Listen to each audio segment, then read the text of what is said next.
Oui, bien-aimé, bandeko nyonso onzamba salingolo bolanda biso.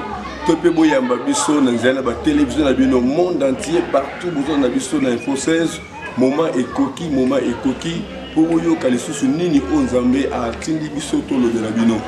Mais na ko rappeler bino après avoir kuuta na batem ya ndenge na ndenge tuuti ko clôturer na thème makasi sur le lien pour kota na nzela ya malédiction. Mais lelo nazo zonga lisusu sima pour na côté ya bino o etali les choses cachées.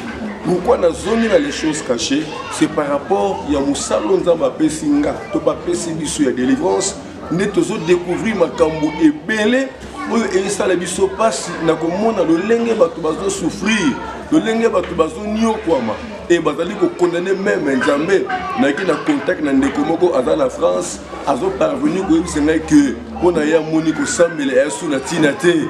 Afin de se sentir sala, azako se retrouver te. C'est comme si Nzambe ayoka kate. Et na zongi na ba chose cachée pour na kotali sabino ete. Ata au bon de la ka au genaka. Mais le plus grand problème, ezaka kozana révélation.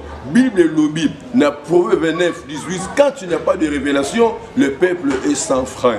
Nde tout bon de là pour na koyoka de lobananza. Na pamboli Nzambe na nguya. Yo osalinga faveur na kota na mabota nyonso bandimi ko recevoir ngai na constant nyonso ya monde entier.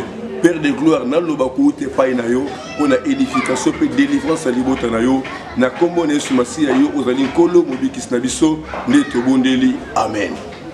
Bien-aimé, pourquoi nazote ya les choses cachées? Nazote ya les choses cachées parce que base de délivrance ya mutu eza na kat na ba choses cachées. Et tous 8 thèmes au Nanzia la Bible, dans Mukanda, il y a Job chapitre 32 verset 8.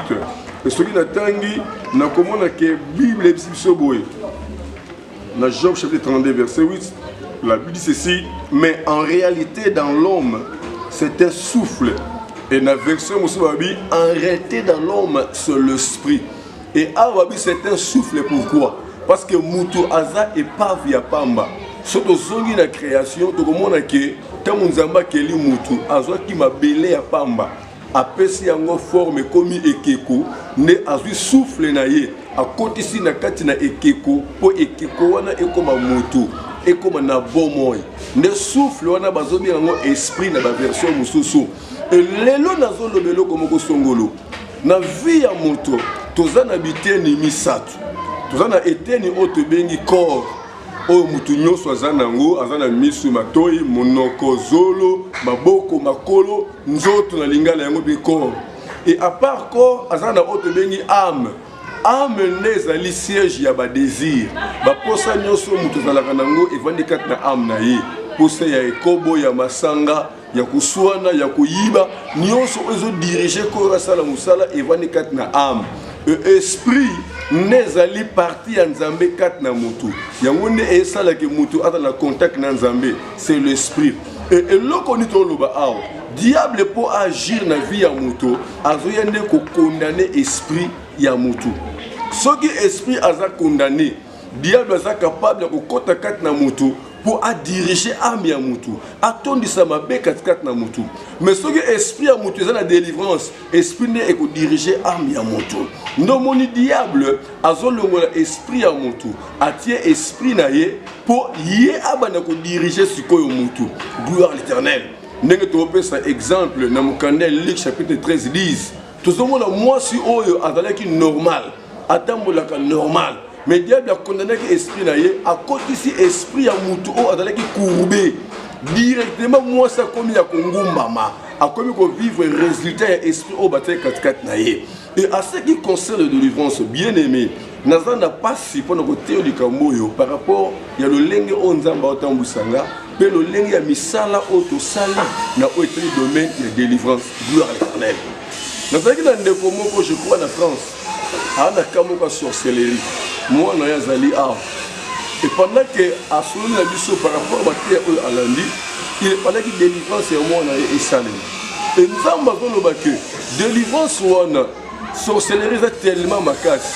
Ce qui te salé dans l'église et pour bien d'habitude dans l'église pour à cause de l'influence il y a des sorciers à quartier. Tout les sorciers dans l'église. alors délivrance wana ezosenga faut tendre osala yango mosika zamba luzizela oyoka luzizila eza centre moko ya baprotestant oyo ezalaki depuis 1953 siège ka mpona kosalaka mabondeli soki na zamba wana okuta bapaster ya ndenge na ndenge baekipe intercession ya ndenge na ndenge eza mabondeli na mabondeli nde sika nzambe arekomandaki biso tosala service wana et pour tout la service wana il faut déplacement na ngai na équipe ya délivrance esika tovandi na kitambo il faut toza transport tokomi na gare centrale tozwi train nde toke mpona mpe tofuti droit ya zamba wana mpo tokota na mabondeli.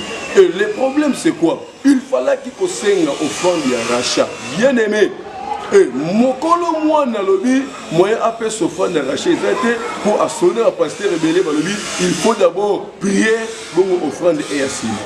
Nazo révélé lokomoko ba prophète ya solo baza ya lokuta ba koti tellement mingi o ba yeko travailler pour na oetali mbongo ba faiblir foi ba chrétien pe ba détruire vie ya bana nzambe lelo bana nzambe belé ba komi ko banga moye ba s'engager na tel pasteur ezate par rapport ya expérience o baza nango ya ba mbongo ba perdre ya makamwa ndenge na ndenge bien aimé na lingi na biso lokomoko nzambo osambelaka sur réellement yebiye bondela avant de s'engager dans le pasteur Moko Songolo. Nous sommes capables de convaincre que kende to kende.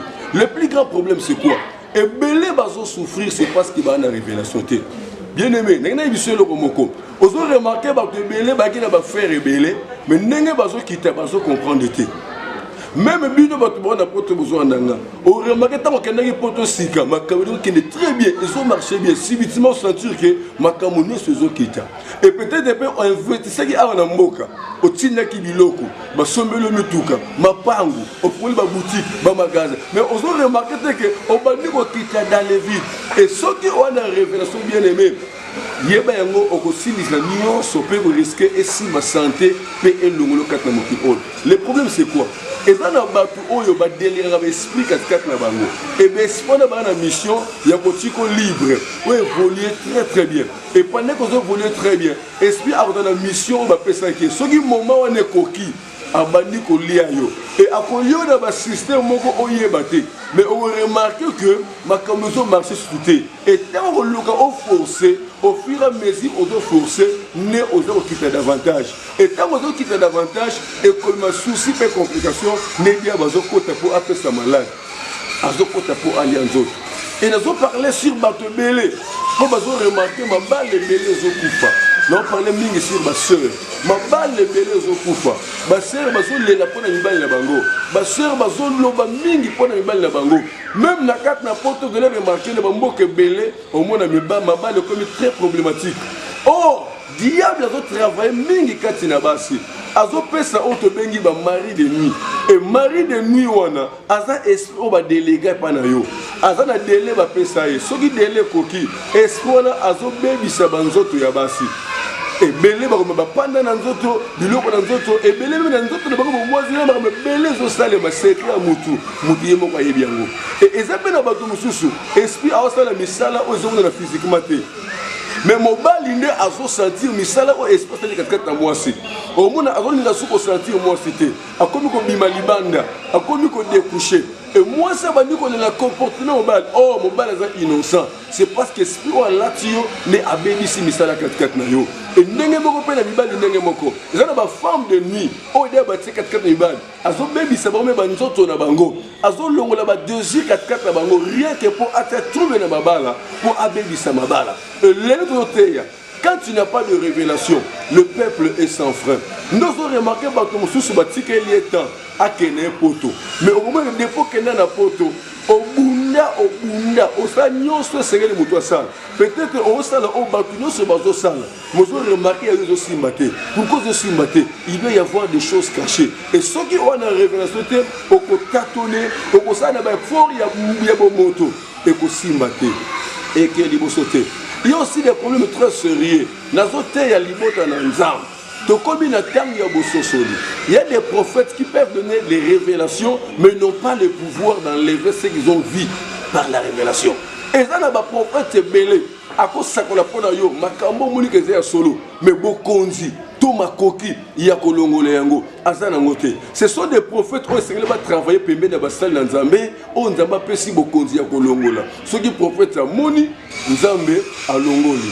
To komi na tango oyo esengeli oyeba ozana sena maboko na nani. Ntango Nzamba benginga en tant qu'évangéliste ayebisinga na tindio na mokilo pour la délivrance ya libota nanga. Nzambe nde muta révélanga mwasi onga na bala lelo mosakolo Esther Mongu. Et na moment ya fiancé na biso ayebe ko prophétiser, ayebe ko parler langue te. Mais Nzamba lobi na sangisi bino lokola basali nanga pour la délivrance ya libota nanga. Mosali mwasi na pesio akosakola pour na bavia bato, akosakola main pour na mboka oyo. Et au fur et à mesure que nous évoluons, Nzamba a que à travers Mosakoli, à travers les choses cachées dans la vie à bateau et à travers les choses cachées, neto ça la délivrance. Et mikolo ya beaucoup de délivrance mon côté outil ko sala to pe Nzamba c'est la bisolongo, ya mwana oyo a outil na mboka ya Ngola. Mwana ona misala mabe abomi me papa oyo botayi. Et na kata misala mabe batamboli na église belé ya Ngola. Et simbité et maman nazoloba ba ke kutu de l'église mususu ya minene baso rejeter bango que non azana msala bete bokende et l'église mususu basali quelque chose ba bimisi bango ko bimisa mais tango toye Nzamba zo détailler source et outi wap et bandi wap et ponani et toke na Nzamba luzizila tango délivrance ezo salema tikotak elongi ya mwana échanger pe nyonso ezongi normal. Combien de souffrir na bana bandoki na États-Unis na famille moko bana misatu bana misala mabe na mamoko na France bana misatu bana misala mabe na mamoko na Belgique azana mwana moko azana misala mabe et mwana na komela mokonzi yenge mutu alobaka soka lobi mama zolenga bien aimé moment Nzambe koki basala Nzambe bazali bande ko belé ban expérience ya musala auto sala kuna mokila poto bande ko bena pesi bango ba prière ya confession bande ko belé chaque lundi bakana jeûne prière na poto et ngala zo prier pour na bango pe ebele si ya moyen baza capable de témoigner ba découvrir to pe mo découvrir makambo on Nzamba sala bango. Le temps est arrivé bien aimé makambo ebele so compliqué ba vie ya bato parce que bato ba ne monisalité. Quand il n'y a pas de révélation, le peuple est sans frein. Il y a un mot Bible, Osée 4:6, mon peuple est détruit par faute de connaissance. Bien aimé, Moussala Nzamba Pesibiso, et ça Moussala Oyo, et ça la biso passi. Si on a le baboye, nazo ka passi, pour nazo mona makamuni on Nzamba zo traiter na biso, ne nazo comprendre que bato belé bazo souffrir. Et pourquoi nazo s'adresser mingi na poto?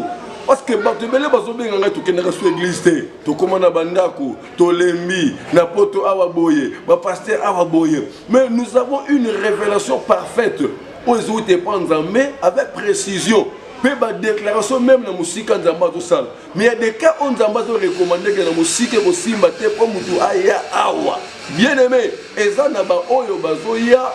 La semaine passée, tu as découvert moi c'est autre qui poto ayaki a luki biso ti na adresse oyo et to bondeli ayoko za ba précision ya vie na ye. Soki au monde que makambo so marché te au bundi rien ne marche. Possibilité à voyager zali bien aimé. Yaka na zolo bana avec assurance que une délivrance est parfaite. Ne na zo zongi sabi le témoignage ya sœur nanga mwana nanga Messi.